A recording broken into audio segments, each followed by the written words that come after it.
Hi hello namaste welcome back to my channel Telugu Mamata blogs. ఈరోజు మనం చేయబోయే స్పెషల్ వెల్లుల్లి తాలింపు అన్నం. వెల్లుల్లి కారం అని కూడా అనొచ్చండి దీన్ని. మనకి ఇంట్లో వెజిటేబుల్స్ ఏవి లేనప్పుడు ఏం వండాలో తెలియక ఉన్నప్పుడు చాలా ఈజీగా తొందరగా అయ్యే డిష్ ఇది. చాలా టేస్ట్ కూడా చాలా బాగుంటుంది. వెల్లుల్లి కూడా మన హెల్త్కి చాలా మంచిది కాబట్టి చాలా బాగుంటుందండి టేస్ట్ కూడా. ఇప్పుడు దీన్ని ఎలా చేయాలో మనం చూద్దాం. రోట్లో దంచుకోవాలండి వెల్లుల్లిని. ఎందుకంటే మనము మిక్సీలో కంటే రోట్లో కచ్చపక్కగా దంచుకుంటే టేస్ట్ చాలా బాగా వస్తుంది. ఇక మాకు రోలు లేదు అన్నప్పుడు ఒకసారి మిక్సీకి అలా తిప్పేసుకుంటే సరిపోతుంది. ఓకే, దీన్ని ఫస్ట్ ఒక గిన్నెలో వెల్లుల్లిపాయలు తీసుకొని దాంట్లోనే 1 స్పూన్ కారం, తగినంత సాల్ట్ వేసుకొని కచ్చపక్కగా దంచుకోవాలి. మొత్తం మెత్తగా ఉండకూడదు. మనం తినేటప్పుడు అవి మన పంట కింద తగులుతూ ఉండాలి. అలా అయితే టేస్ట్ బాగుంటుంది. మనకు దాని టేస్ట్ అనేది క్లియర్గా తెలుస్తుంది. ఇలా దంచుకోవాలండి. మొత్తం కారం సాల్ట్ అనేది మనకు దాంట్లో కలిసిపోవాలి పూర్తిగా. మనం దీనికి ఆవకాయలో వేసే కారం వేస్తే బాగుంటుందండి. కలర్ కూడా చాలా బాగా కనిపిస్తుంది.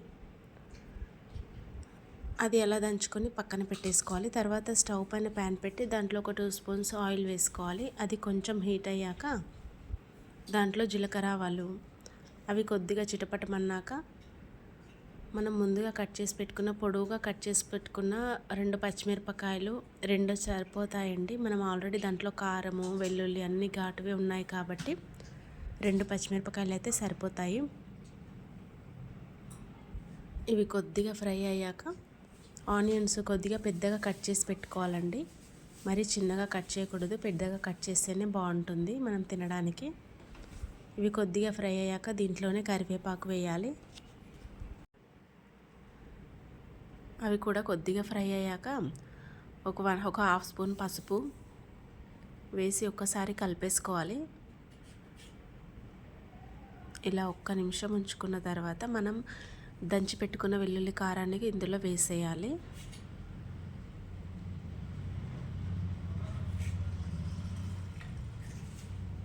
ఇది పూర్తిగా మొత్తం ఆనియన్స్ పచ్చిమిర్చిల్లో కలిసే వరకు కంప్లీట్గా కలపాలి. కారం అనేది అన్నిటికీ పడితేనే మనం అన్నంలో కలుపుకోవడానికి ఈజీగా ఉంటుంది.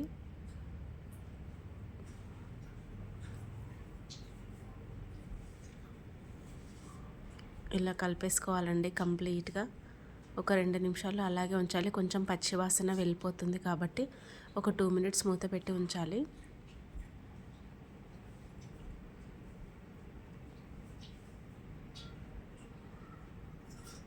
ఇక ఇది అంతేనండి. ఇది ఆయిల్ అనేది కొద్దిగా మనకి పైనకి వచ్చింది కాబట్టి ఇది ఫ్రై అయినట్టే. దీంట్లోనే మనము పొడి చేసి పెట్టుకున్న అన్నాన్ని దీంట్లో వేసి కలిపేసుకోవాలి. ఇది మనం అప్పటికప్పుడు చేసిన వేడన్నం వేసుకోవచ్చు, నైట్ మిగిలిన అన్నం కానీ ఏదైనా వేసుకోవచ్చు. బాక్స్లోకి అప్పటికప్పుడు ఫ్రెష్ రైస్ అయితే బాగుంటుంది. ఏదైనా టేస్ట్ మాత్రం మారదు, అలాగే ఉంటుంది. చాలా టేస్టీగా ఘాటుగా ఇష్టపడే వాళ్ళకు ఇది చాలా బాగుంటుందండి. ఒకసారి ఖచ్చితంగా ట్రై చేయండి.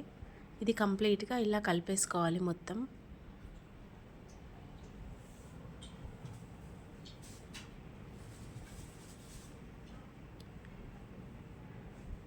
చివరిలో కొత్తిమీర వేసుకోవాలండి. కొత్తిమీర యాడ్ చేసుకొని ఇంకొకసారి కలిపేసుకుంటే మనకు వెల్లుల్లి తాలింపు అన్నం రెడీ అయినట్టే.